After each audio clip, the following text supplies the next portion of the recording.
Hey everyone, thanks again for tuning into Sin's Workshop. I hope you're all having a wonderful day. So today we're going to be discussing This Delicious Death. This one's by Kayla Cottingham. So this is the second book by Kayla Cottingham that I've read.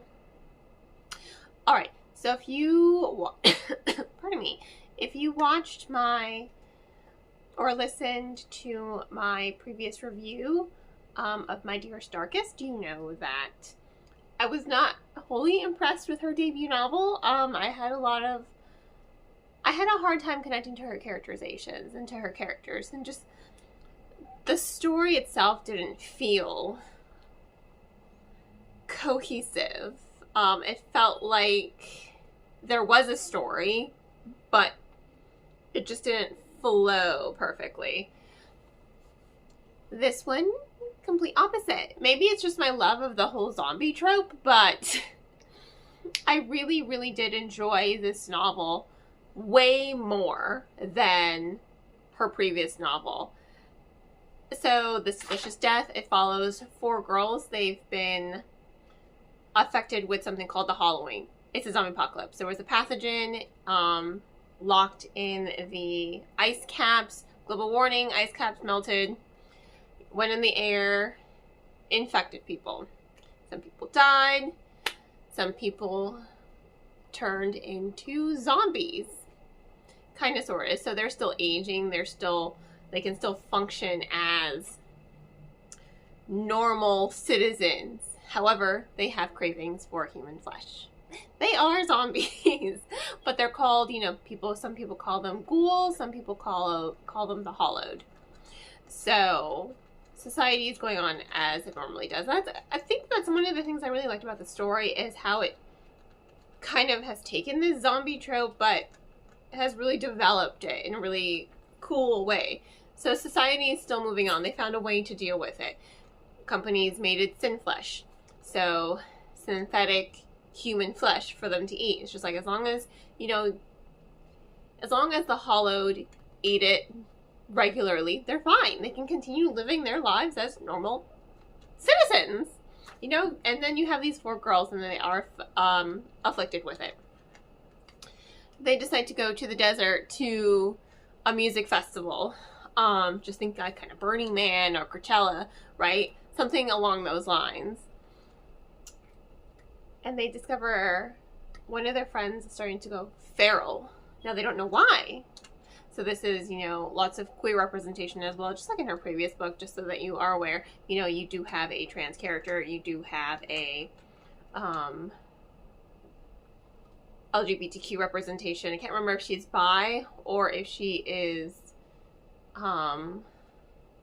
lesbian. I can't remember, so I don't really want to say which one, because I want to say it's a sapphic love story, but I can't, for I didn't write that down in my notes because it just seemed inconsequential to me, because it's just the story. It's a really good story with really good characters. But these 4 girls, they go to the desert. They're going to party before they go off to college and live their lives. But one of their friends, Val, goes feral. And now people start going missing. And now they're just seeing even more feral ghouls, so to speak. And these friends are just like, well, 1, we have to find our friend, and 2, what the heck is going on? So they find themselves enmeshed in this kind of mystery, while they're also trying to survive themselves. This music festival that, shit's just starting to hit the fan in this festival.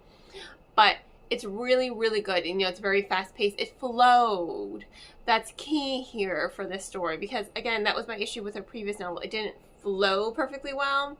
It felt disjointed. This one didn't. It flowed very well, and that's very important as well, because the story is not 100% linear. You're getting to know our 2 main characters through flashbacks as well. So you're seeing how they became Hollowed and their friendship and how close they are with one another. You're seeing who they were before briefly, and how the zombie apocalypse affected them individually. And then you're going to present day, and you're seeing the formation, the depth of their character dynamics. And I liked it. And that's another reason why it flowed, because you're seeing And that's probably a better reason why I was able to connect to these characters way more than in the previous novel, because you're seeing that connection between these characters. You know, those character dynamics are really fleshed out. They are emotive. They are relatable. You can connect to these characters. I struggled with My Dearest Darkness. I really, My Dearest Darkest. I struggled with connecting to the characters in that book. It was a struggle for me. I was just like, with that book. This one, absolutely loved it. You know, fast pace, excellent pacing. I cannot stress that enough, especially when you're going back and forth between a memory and present day. That's very, very crucial that you don't ruin that momentum and you don't ruin that pacing, because those memories, you know, like I said, it adds to the characterization, it adds to the character dynamics, it adds to the character growth, and it even adds more tension to that momentum. You know, it adds more momentum to the tension, I should say, rather. But it was so well done that, you know, I just have to say, read this. If you love zombies, definitely pick up this book. If you like sapphic romances, definitely pick up this book. If you like stories about, you know, female friendships, definitely pick up this book. It was a lot of fun to read, and that ending, I was just like, good for you, girl. Especially when they figure out who the bad guy is, and I'm just like, you're a prick and you deserve everything you get. And then I'm just like, you go, girls. Be better than him. Because someone's trying to cause mass panic. Someone doesn't like ghouls and wants all the ghouls locked up. So their goal is to infect ghouls by making them feral so that they're all locked up. And that's the mystery that the girls have to solve. Like, what is happening? Like, this isn't normal. And I love that. I love this little mystery. I love the zombie trope. I love the female friendships. It was a really, really good book, honestly. Highly recommend it. So I'm gonna go ahead and give it I'm gonna give it 4 stars. I'm gonna go ahead and give it 4 stars. I think initially I gave it like 3.5. I'm like, you know what? After sitting on it for a while, it was good. Like, I really did enjoy it, and I really do highly recommend it, especially because I love I love zombie books. I really do. I've got one sitting in here to write myself, still kind of formulating everything, but I want to write a zombie book. I wrote a vampire one. Let's go ahead and write a zombie one now. So yeah, I do recommend this book. I will of course include links in the description on where you can purchase the book if you so desire. Yeah, it gets a solid 4.